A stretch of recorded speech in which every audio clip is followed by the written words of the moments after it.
Buenos días a todos. Juan Carlos está como Rapunzel allá en el último rincón de la torre.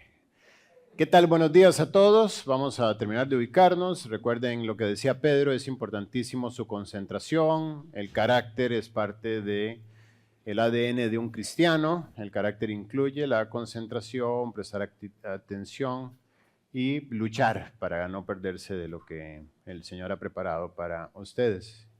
Y es que ha preparado algo para hoy. De eso puedo dar completa fe. Vamos entonces a terminar de ubicarnos mientras llegan los que faltan y invertir tiempo en sus preguntas. ¿Quién tiene la primera? Que levante su mano. Allá está Pedro, dime.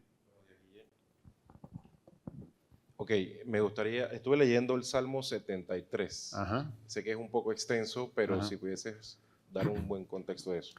Es el pasaje que habla acerca del peligro de la envidia, ¿sabes? El salmista expone que durante un tiempo él empezó a considerar lo que está ocurriendo alrededor suyo con respecto a los injustos. Viven mal, actúan mal, no tienen temor de Jehová. En sus bocas solamente hay maldad y sin embargo parece que no pasan aflicciones, como si los creyentes, como si nosotros que nos entregamos a Cristo y de repente nos vemos padeciendo en diversas pruebas. Entonces el hombre que considera el plano temporal como si fuera todo, analiza las cosas a la luz de ese mal fruto que está recibiendo y se siente víctima de una injusticia. ¿Cómo es posible que yo viva para Cristo y me acaban de despedir? ¿Cómo es posible que yo trate y ningún negocio se me cierra? En cambio veo al incrédulo que vive mal, que malgasta su dinero en vicios, etcétera, y todo le sale bien. El corazón del pasaje está en el versículo, ya te voy a decir cuál.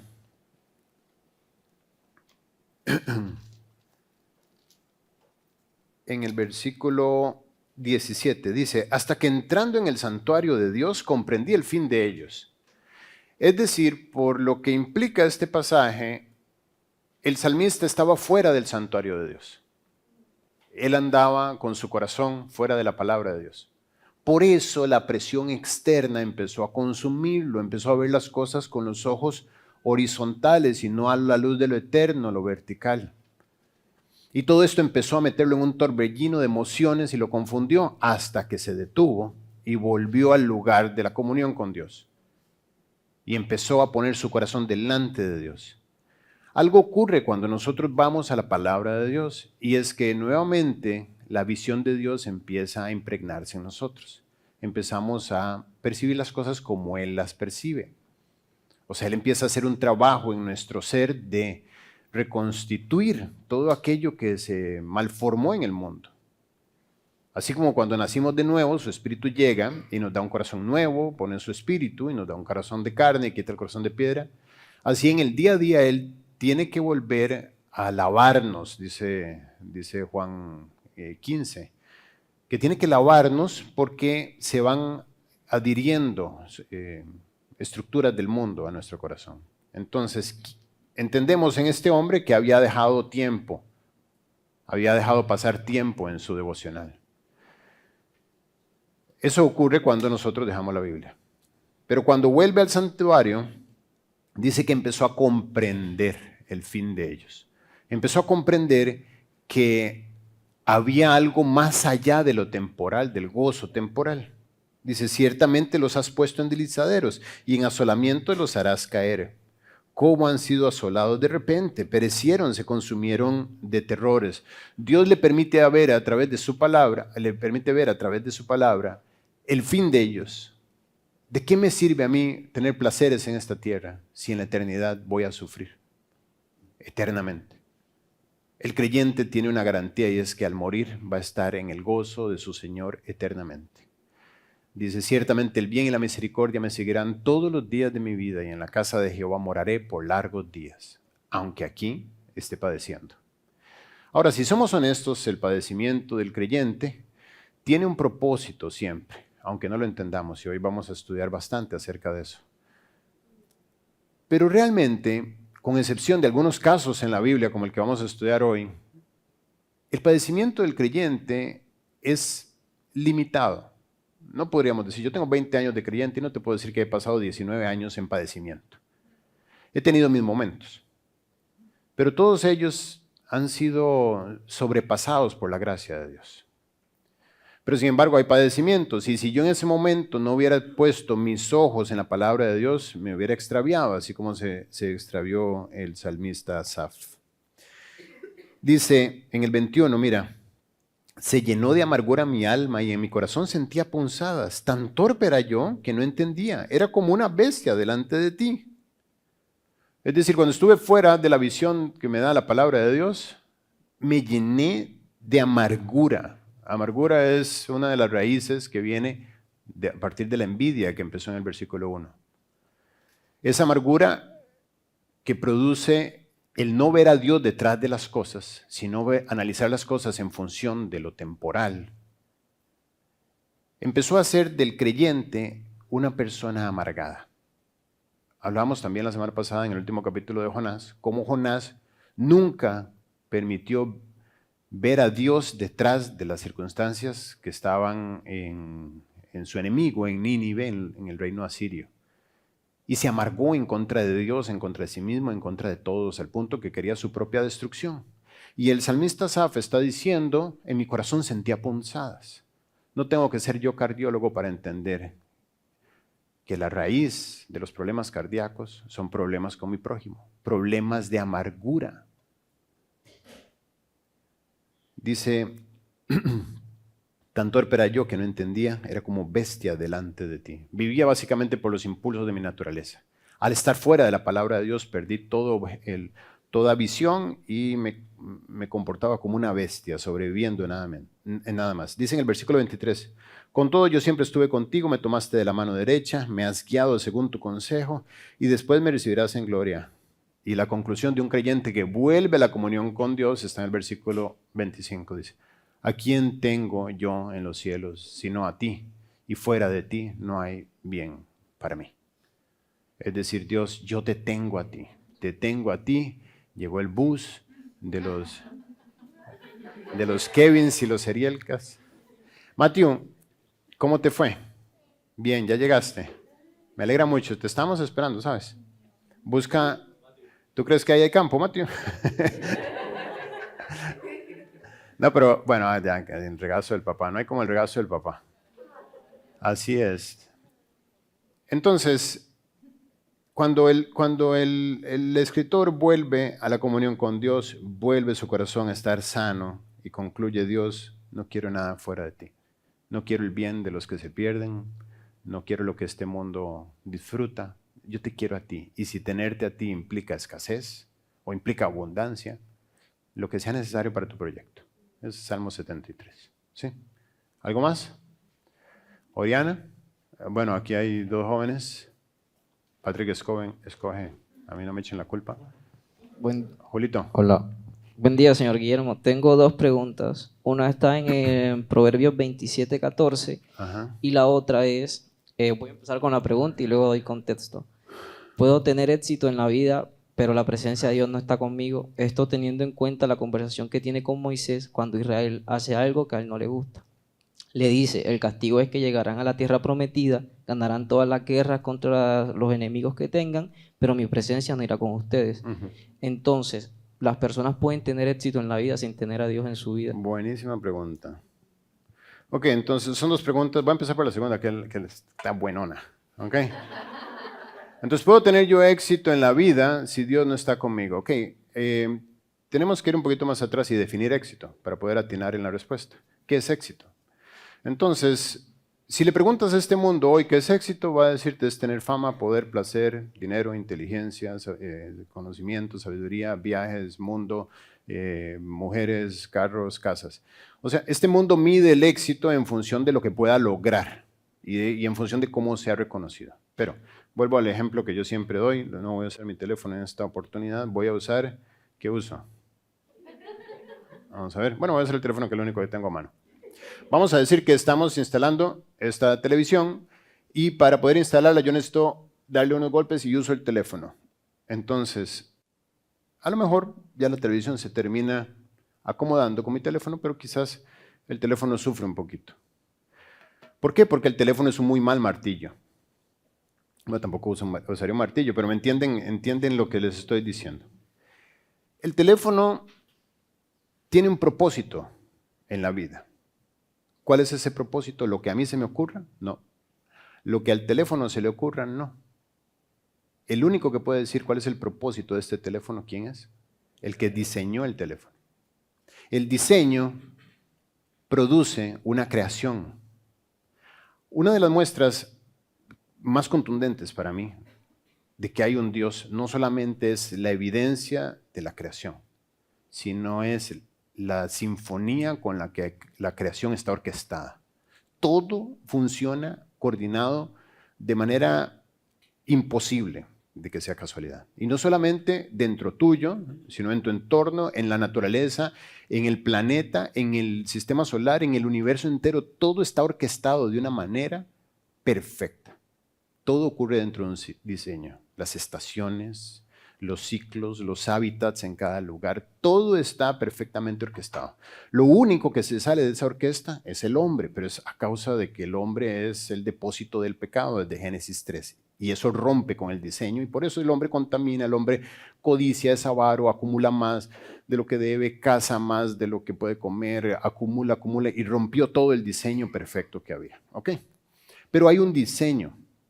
Entonces, si el que diseñó este teléfono tenía el objetivo de que este fuera un medio de comunicación o un dispositivo para asistencia personal, ese es el propósito que este teléfono tiene.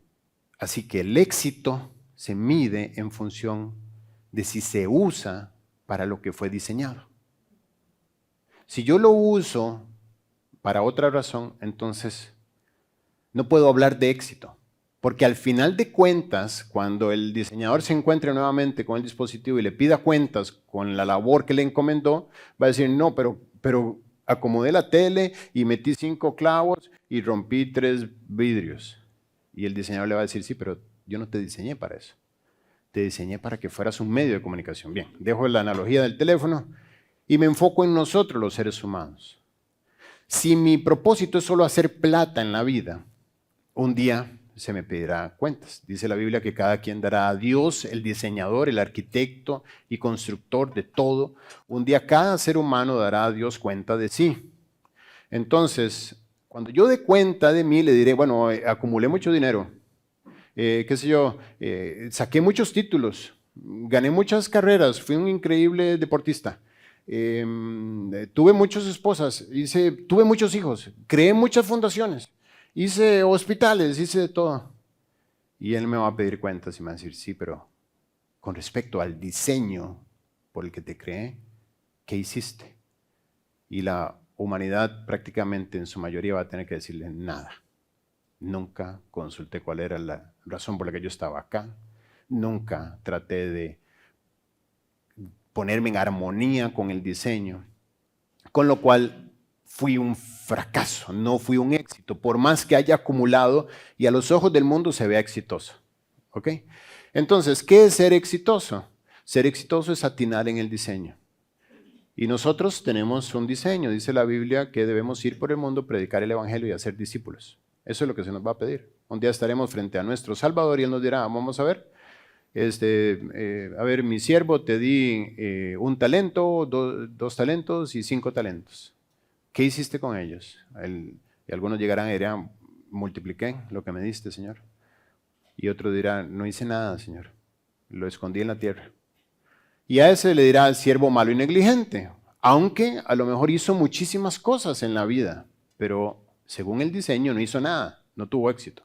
Siervo malo y negligente. Y al que sí hizo lo que el Señor le encomendó, a este le dirá, bien hecho, mi buen siervo y fiel, éxito. Entonces, ¿puede un hombre tener éxito sin Dios? No puede. A la luz del verdadero éxito. A la luz de lo que se ve en el mundo, del falso éxito, sabes que Satanás tiene una versión falsa de las cosas. el falso éxito que él se ha inventado, así como se ha inventado una versión de falso amor, de falsa familia, de falsos negocios, de falso todo. Así el falso éxito, hay mucha gente que dice, sí, soy exitoso, ando en mi yate, estoy con mi cosa, no me importa nada más que mi autosatisfacción y soy un éxito. Pero un día llegarán y volverán desnudos al polvo de la tierra de donde fueron tomados y estarán delante de Dios para dar evidencia de sus obras, sean buenas o sean malas. Entonces, no se puede tener éxito verdadero sin Dios, porque Dios es el que produce en nosotros el querer y el hacer. Él hace el diseño y Él lo ejecuta. Él es el que hace en nosotros lo que es agradable delante de Dios por medio de Jesucristo. Es decir, estar aquí sentado frente a su palabra está construyendo en nosotros los elementos necesarios para poder alcanzar ese objetivo que Él diseñó. Entonces, no se puede emprender la ruta del éxito, del diseño que Él preparó para nosotros, sin estar sometidos a su señorío. ¿Okay? Y el otro, el del 27:14, dice, el que bendice a su amigo en alta voz, madrugando de mañana, por maldición se le contará. ¿Hoy entrenaste? Sí, ¿ayer? Bueno, un día que te hayas quedado dormido tarde, tú qué rico dormir tarde, porque vamos a decir, un día te quedaste así acostadito. Y entonces pasa tu amigo, tu mejor amigo, y te pega 5 gritos desde la ventana, Julio, buenos días, a las 4:30 de la mañana. Y tú, no puede ser, el día que quería dormir, ahora viene este tipo y me pega 3 gritos. Entonces, lo que está hablando es de eso. Hay cosas que en un sentido no están mal, pero que si no cuidamos de la prudencia, podemos ser inoportunos a la hora de ejecutarlos. Un proverbio urbano. Bien, ¿quién más? Guille, tenemos una pregunta de internet. Ok, dale. Andrea nos escribe desde Venezuela. ¿Quién me habla? Andrea nos escribe desde Venezuela y quiere saber si puedes profundizar, por favor, en Romanos 11, del 31 al 32. Ok, perfecto. El apóstol Pablo se está, en este caso,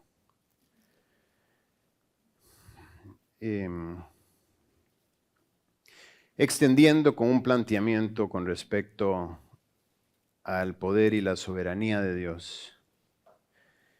Y habla con respecto a las personas que se pierden y las personas que se salvan, diserta acerca de la misericordia de Dios, el endurecimiento de ciertos hombres, cómo fue una bendición para nosotros el hecho de que Israel fuera cortado de la rama de olivo, o sea, de la planta de olivo, y nosotros como olivo silvestre fuimos injertados. Entonces está disertando con respecto a todo esto para llegar a concluir en el 33 y dice, no entiendo nada. Dice, no puedo entender a Dios. Dice, oh profundidad de las riquezas y de la sabiduría de Dios, cuán insondables son sus juicios e inescrutables sus caminos. Entonces todo aterriza ahí en el hecho de que por más que trate yo de profundizar en quién es Dios, lo único que me doy cuenta es que me tomará la eternidad entera conocer su carácter y poder discernir sobre todas estas cosas. Entonces, sobre ese espíritu es que le está hablando. Entonces, en el momento en que toca este concepto de el olivo silvestre y el olivo natural, que es Israel, y el olivo silvestre, que somos nosotros, la iglesia, dice, así también estos ahora han sido desobedientes, para que por la misericordia concedida a vosotros, ellos también alcancen misericordia. Porque Dios sujetó a todos en desobediencia para tener misericordia de todos. Es decir, así como en la misericordia que Dios te adoptó como hijo a ti, le está hablando a los romanos que no son judíos, le está diciendo, así como Dios los injertó en la planta de olivo natural, por misericordia, así hoy Dios está extendiendo también su misericordia a través de vosotros a Israel, porque ahora resulta que los judíos se pueden salvar en función de que un creyente que no es judío les hable, una ironía para ellos. Entonces, qué tesoro, ¿no? Que Dios nos pueda tomar en desobediencia a todos. Nadie puede decir con jactancia, yo merezco ser unido a Dios, sino que todos nosotros únicamente podemos depender de la misericordia de Dios. Ese es el punto.